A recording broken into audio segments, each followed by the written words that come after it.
Hi everyone, it's the EnglishSimmer here, and this video is marked as an ad because I was obviously gifted with a free code to the early access of The Sims 4 Life and Death, and obviously that early access period meant that I could then make this video. However, I don't have early access right now. I'm going to be picking up the pack today, which, speaking of, yes, Life and Death does come out today. So of course I wanted to do a video where I kind of go over my thoughts and feelings. I've done videos where I've kind of just listed like all the gameplay, giving you the details, like how to go about things, trying to show off most of this expansion pack. Obviously in early access, Rebirth wasn't working, but I figured I'd go over what I personally think the strengths are of this pack, what I honestly would have loved to see a little bit more of, or like worked upon a little bit more, and really just how replayable this pack is. This is all personal preference as well. I know everyone plays the game differently. I'm not really going to go over like create a sim because I've already kind of gone over that in my create a sim overview.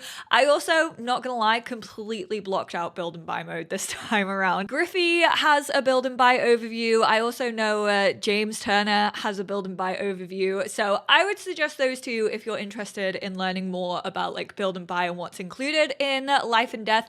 Mine is predominantly gonna be gameplay because I feel like gameplay, while some people may argue that's not where you find the replayability in The Sims 4, it's personally where I find replayability in this game. For me, the most obvious form of replayability of this expansion is in funerals, wills, and heirlooms. And that is because I am first and foremost a storyteller. I enjoy playing legacies. I enjoy, even if it's not a legacy, I enjoy having like a couple of generations of a household. And I feel this pack is kind of on par with like growing together in that sense. If you are a family player, if you know you're gonna get use out of like passing things down and telling stories through that, then this pack is gonna be replayable to you. Now, we could already do funerals. I have obviously seen the discussion of like, well, shouldn't this have been in base game? I technically think funerals are already in base game. Not in the same sense as the Sims 3. Sims 3 was an actual party that you could host when a sim died. You got the option to throw a funeral and they could wear 3 different types of outfits. You couldn't choose any activities. I'm also fairly sure it wasn't like gold at all. We could really do was mourn the sim. We could also talk up the sim who had died and also offer condolences. Those were about the only interactions I saw to do with a funeral. And honestly, everyone was just extremely bored. Everyone was yawning or crying. There was absolutely no in between. So whilst you could do official funerals within The Sims 3, I still feel like the ones that you can do in The Sims 4 right now without Life and Death are a little bit better. Now, you do have to have certain packs to make this more realistic. So you have to have a podium in your game, and they actually come with City Living. There is one in high school years, but I don't think you can use that for actual eulogies. You also need to have an urn or a grave actually in your Sims inventory. You have to have them be a charisma level 6, and then if you actually click on the urn in the inventory at charisma level 6 with a podium on the lot, you can give a eulogy. It doesn't really refer to like the person. There's not really any speech bubbles that come up. They literally just stand on a podium and talk. You can kind of do this without having the urn or charisma level 6 just by giving a speech, I guess, and then kind of have Sims listen if they are in a group setting. Obviously, if you have vampires, you can kind of use the caskets as a little decoration. Sims will try and go to sleep in them, which is a little bit weird. I don't actually know how caskets work in this. I have to say, when I did throw the funeral, I used the little table and then also one of the outside graves. I'm fairly sure you can put photos on like the caskets, so I'm fairly sure it works the same way as the outside graves, but don't quote me on that one. And then I think having objects sat on top of them would obviously make Sims not like try to go and sleep in there. I just feel like Life and Death definitely makes it better, and that's what I think an expansion should do. I think it should expand or give you like an actual physical way to do this. Make it easier, make it more personalized, and it's definitely more personalized. So you can go through, you can plan it like My Wedding Stories. You can choose what outfits, what colors people are going to wear. You can invite guests, and then you can invite fake mourners who will like wail their kind of paid actors. Especially good if your Sims don't know that many people and you just want to like fill up their funeral a little bit. You can also hire an entertainer. Unfortunately, no caterer this time around, which does feel a little bit weird. I guess again, if you do have other packs, you could just use a buffet table. It works better than My Wedding Stories. It's not as micromanaged. That was my one biggest fear about funerals, was that you were going to have to like micromanage everything and it would just feel really disjointed. It feels more like a group setting autonomy. So whilst you kind of choose activities, the Sims that you invite will randomly do those. Like they'll randomly place a candle or randomly mourn a Sim or pour one out. However, if you then want to host a eulogy and you want people to gather, they will bring themselves over to listen. That happened in the moment of silence as well. A lot of people were like gathered around me and were like looking down, and it is a moment of silence, which was really actually very, very sweet to see that the autonomy was working like perfectly. But you can also choose to like have them listen. So you can micromanage if that's the way you want to play it. There's a bunch of new interactions that you couldn't do in previous funerals, and those include lighting candles. They kind of just like lay them down either near their grave. They didn't put them on the grave, which I found was a little janky. I kind of wish that they had placed them on the grave itself. They can do the moment of silence. They can also choose between a light-hearted eulogy or a mournful eulogy. They can also reminisce about the deceased Sim, talk to the deceased Sim. Obviously, this is kind of like weddings. This is kind of like birthdays. There's going to be replayability there, because if you want to throw a funeral, the option is there for you to now throw a funeral. Wills and heirlooms are my personal favorite part about this entire pack. I have always wanted like a solid inheritance, and this system is almost exactly what I wanted. The fact that you can split up your simoleons, you can decide to give like 20, 40, 60, 80, or 100% either to charity when your Sim passes away, or you can choose to give that to like different households and split it up. Just keep in mind, your Sim has to be the last remaining Sim in the household for that to work. Unfortunately, if someone else is living in your household, which did seem a little funky because in the trailer, I'm fairly sure the youngest sibling and the father were still maybe living together, and then the other two had moved out. I do kind of wish that that was a story that you could tell, that you could keep some in the family and then you could still like divert the rest to different households. But I think wills and heirlooms are really, really good for storytelling. I think the customization is pretty much perfect. I don't really know, apart from what I spoke about with still being able to divest it, I don't think there is much that I would personally change about it. I think it's really good for lifespans. I love the little note that you can give with heirlooms. I love that you can think about the Sim that gave it to you with heirlooms. I love that you can summon the Sim if they are a free roaming ghost. You can also pawn off the heirlooms. You can actually make sure that they're worth like a little bit more, and you can continue to pass them on from generation to generation. If you are playing as another active household and they write a will and give an heirloom or money, I'm assuming money works this way as well. I only tested it out with an heirloom. But if you give that to another household that you know, if you then go in and play that household, in about 2 days, their will actually appear in the mailbox and you will get those items, which I think is sick. Like, I think that's so good for rotational players.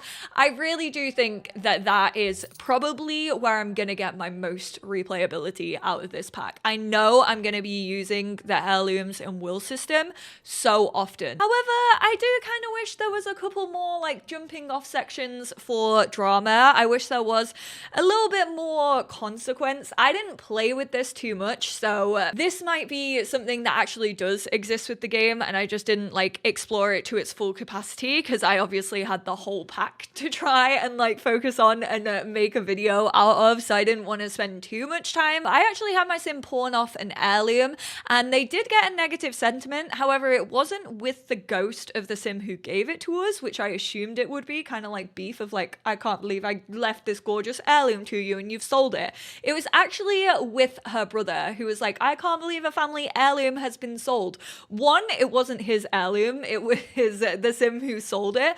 I do think that's a nice jumping off point with that sentiment. However, you all know how I feel about sentiments. I mean, that's just me being critical of like how sentiments work, and I've always said that, and I will continue to say it. I wish they worked more like Sims 2 Furious states. I wish that they actually had more of an impact within your game, because whilst he probably would get angry around her, it's not very likely to have like an impact on their relationship. And I kind of wish that happened a little bit more. I wish that you could argue over wills. I wish that maybe you could start like little family feuds. I wish that maybe you could even write fake wills so that you were the one who inherited everything over potentially like your siblings. I definitely think that would make wills and inheritance a little bit more interesting for me. I think a lot of people maybe probably thought that Soul's Journey was gonna give them a big like replay factor. I honestly don't really like the way that the Soul's Journey went. To me, it just felt far too easy. They were kind of talking about the Soul's Journey as being this like all-encompassing like life element that you could build up over your entire life, and it kind of even took over from like your lifetime aspiration.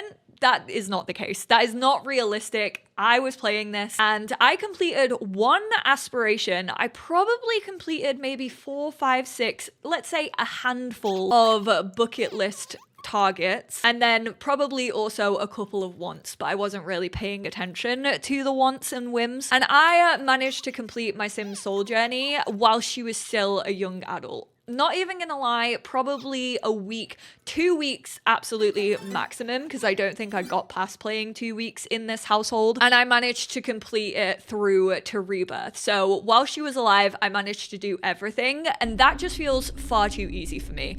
I feel like these maybe should be weighted, because there definitely are some like bucket list targets. I had one for 100,000 simoleons within a household. I very rarely have 100,000 simoleons. Yeah, I'm fairly sure getting 100,000 simoleons in your active household pot was weighted the same as like going for a woohoo in a crypt, which just does not feel like those should be weighted the same. 100,000 takes so much energy and time, and then going to woohoo in a crypt barely takes anything. It feels like this happens far too fast, especially with the fact that once you actually do start playing Life and Death with other packs, because it also includes doing tasks from your midlife crisis if you have Growing Together.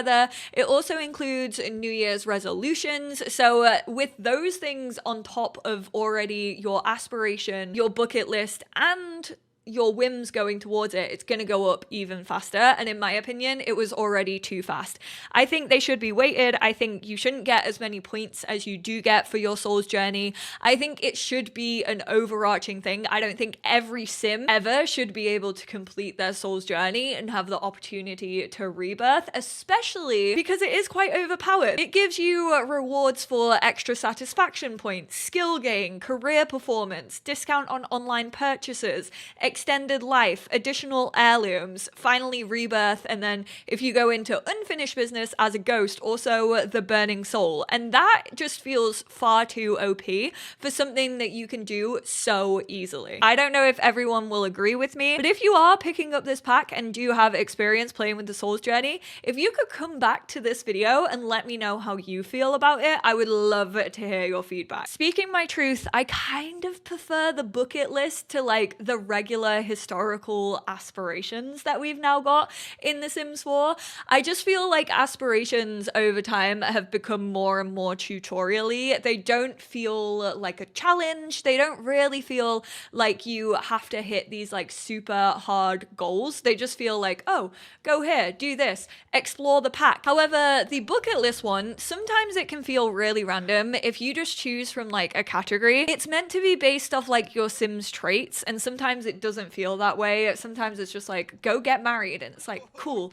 I don't even have a romantic partner right now. I don't have like a love aspiration or a trait. Like, I have no idea where getting married came from. But if you don't feel like it really adds up to your sim, you can clear it. Just be aware that you can't clear individual ones. I'm fairly sure you just have to clear the whole bucket list, which is slightly annoying, but they definitely feel more personal. It kind of feels like a personalized aspiration, especially if you have the chase by death trait, or I think if it's you witness a sim dying or attend a funeral, you'll actually be able to craft the perfect goal, which actually just brings up a list of like all the goals that you can do for your bucket list, and you can choose your own. And that definitely feels personal, because it's like, okay, I as a player get to choose what I want. However, some of the random ones did make sense for my sims. It's just, it was a little bit hit or miss. I'm excited to see what they do with crosspack for that. But yeah, I just feel like it is a little bit more personal than the aspirations that we have. I actually think I personally am probably going to focus more on bucket list wants and wishes, more so than classic aspirations now, just because I do think they are a little bit more interesting. I don't know if that's maybe just because I've been playing this game for like 10 years and this is now like the newest content, but it just feels like you can craft your own aspiration with it, and you can choose those like harder challenge ones if you want. Like, I had one where I had to get 10 skills all above level 5, which is wild.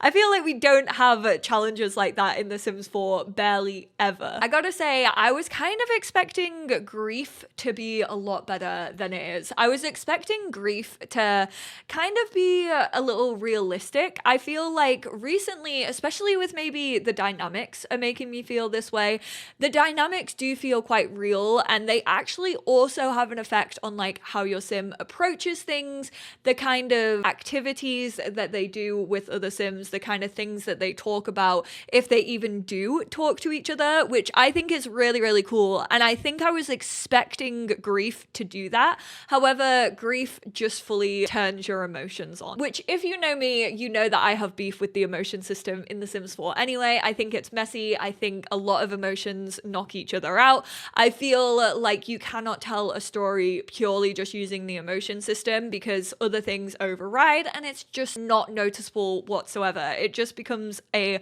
excuse the language, clusterfuck of emotions, which I get that like grief kind of is that. So I guess accurate representation when it comes to the name.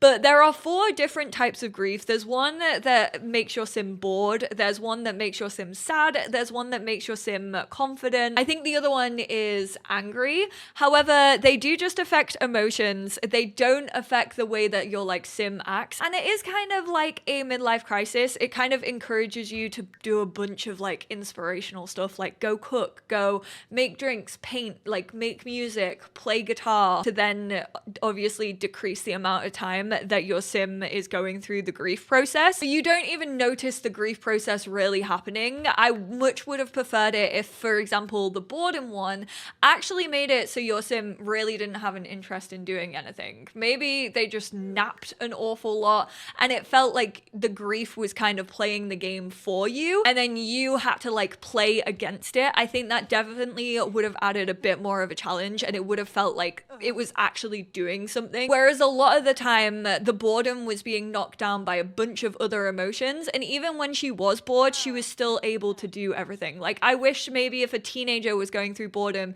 they randomly didn't attend school because they were like, well, school is boring to me and I'm going through a tough time in my life and I don't want to go to school. Those kind of knock-on effects and having like actual consequences to your game would have made a much better grief system for me personally. I actually think like the sadness moodlet that you just get from a death in base game, because that usually is so strong, it kind of dominates everything, and it does make your sim's life harder a little bit, because usually they don't want to like romance other sims and they can't really tell like that many jokes.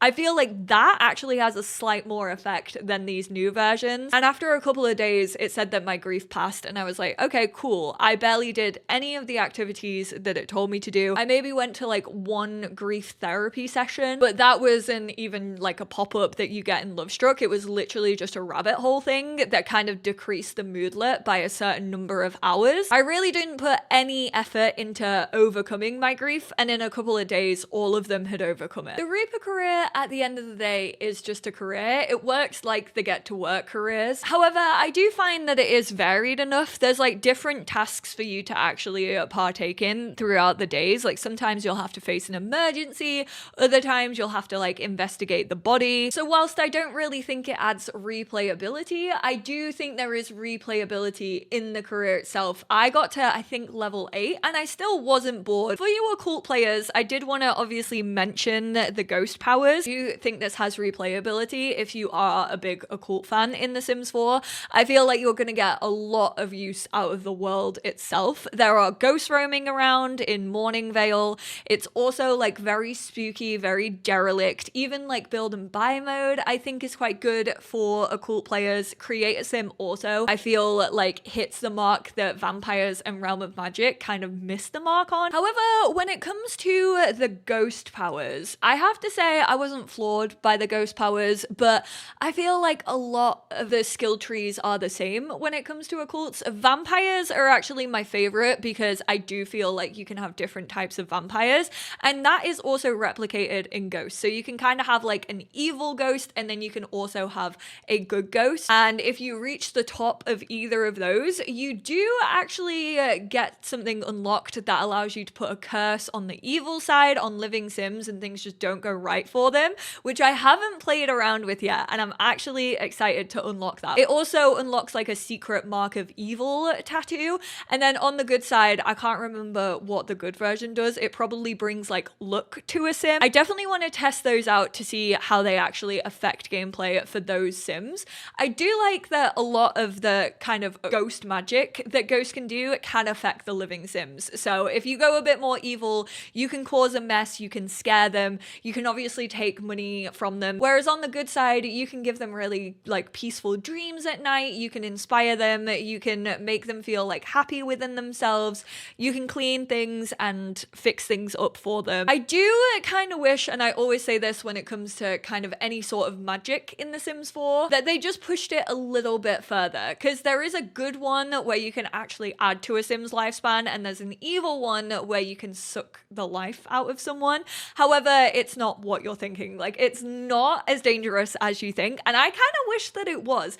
I wish that maybe if you did that 2-3 times in a row, which you can't do anyway because there's a cooldown on it, but I so wish that maybe if you did that 3 times in a row, you got like a warning being like, hey, if you do this another time, like this Sim could like expire. Because right now it only takes like a day off their lifespan. I know whenever I like discuss anything like that, there's some people who are like, I don't think they can technically put that in the game, which like fair, if they can't, they can't, but I do wish that sometimes the powers were a little bit more detrimental than they were. You also can't like overload or anything as a ghost. If your power gets depleted, you just need to go for a nap. They can't like fade away, which I wish that also happened. Depleted your powers like too much too frequently, then maybe they turned into like an unplayable ghost again and just became free roaming, or they just evaporated out of Earth and it meant that you couldn't do like your unfinished business because you were using your powers too much. Rebirth, I unfortunately didn't get to play. I do imagine there's a little bit of replayability there for people who enjoy telling stories within the game. I already know that I've seen people talk about creating lovers who repeatedly die around the same time and then find themselves in like different lives over and over, and I think that's a really cute storyline for people to play. I've also seen someone say like a vampire and their human lover. You could take enemies and put them into the enemy family, like imagine Bella Goth rebirthing Dina and Nina Caliente. I think there's stories to explore. When it comes to sentiments, I saw one that was like, we feel familiar to each other, and I think they had probably had a romantic past life, and that's where they were getting the sentiment from. But unfortunately, again, I couldn't test that because I didn't have Rebirth in my copy of Early Access. And shockingly, I didn't think that this was going to be the pack for it, but I actually think if you enjoy a rags to riches or you enjoy collectibles just like in general, I really think this is going to be a good pack for you and your replayability. And that is the fact that collectibles play a really big role. Obviously, we did get the Order of Lenore and the new collection, which is Lady Raven Dancer's tarot cards. That's not a skill or anything. You can't learn tarot cards. If you have a tarot card set in your inventory, you can charge people 30 simoleons for a reading. Then if you have this like unlocked version, if you collect every single one of her cards with all of the missions, then you can charge people 60 simoleons for it instead. So not really like super replayable unless you just find this collection like over and over again, and I feel like you lot who love tarot are gonna do that. But aside from that new collection and also the Death Frog, a lot of this pack enables you to find a bunch of different collectibles, and they can be found from obviously like Waylon, who sells things around the place, or you can go and search crypts. You can also, if you're in the Reaper career, there are these kind of like rifts that appear in the ground. They're like a blue crevice. You can actually stick your hand into these. I would say always stick your hand into them because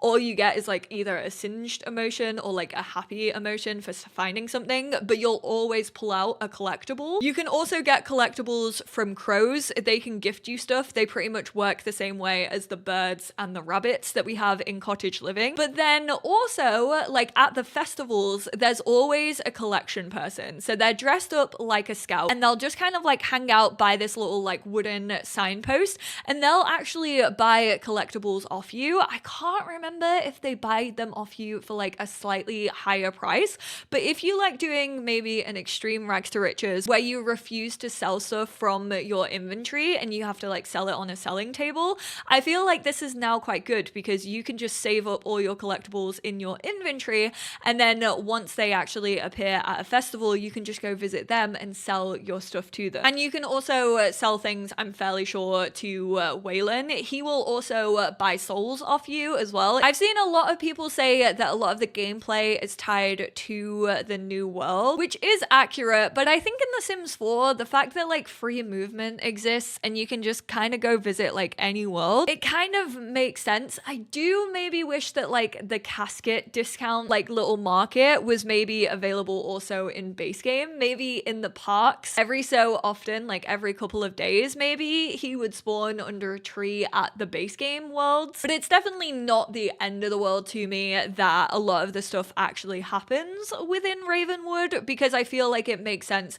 They very much have focused on environment, and I also don't think it's any different from like any of the other festivals. Like you have to travel to San Myshuno to go to those festivals. You have to travel to Hemford on Bagley to use their festivals. So that didn't really take away from my experience personally. But yeah, for a roundup, I think occult players are gonna get use out of this, more so I feel for like the world. I honestly think that's where you're gonna see a lot of your replayability. I don't know how much you'll actually use like the ghost powers, but you may use them way more than I am personally planning to. I don't think they added to ghosts as much as I personally wanted it to.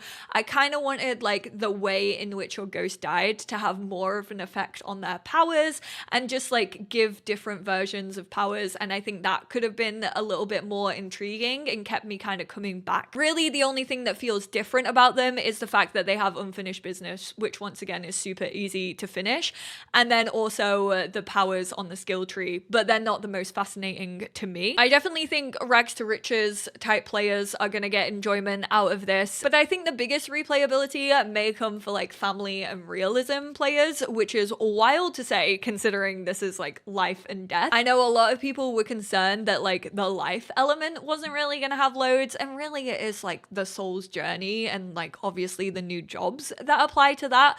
A lot of the stuff is done around death and funerals, but I think that realism is what is gonna make it like replayable. And I think the personalization in death, I love that you can decorate the graves. I love that you can like kind of get a little variation in funerals. I also think the personalization of like bucket lists lists. It just makes your Sims feel a little bit more individual. But I would love to hear your thoughts on this. Everything that I've discussed in this video, I will also link at the end of this video. Obviously, my gameplay overview. Do you think it expands what we kind of already had in the game enough?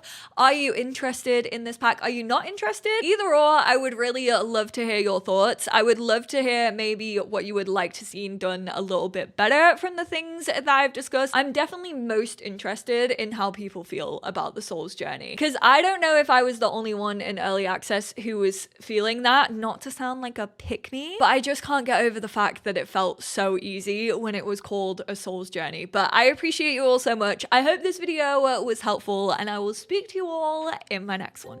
Bye now.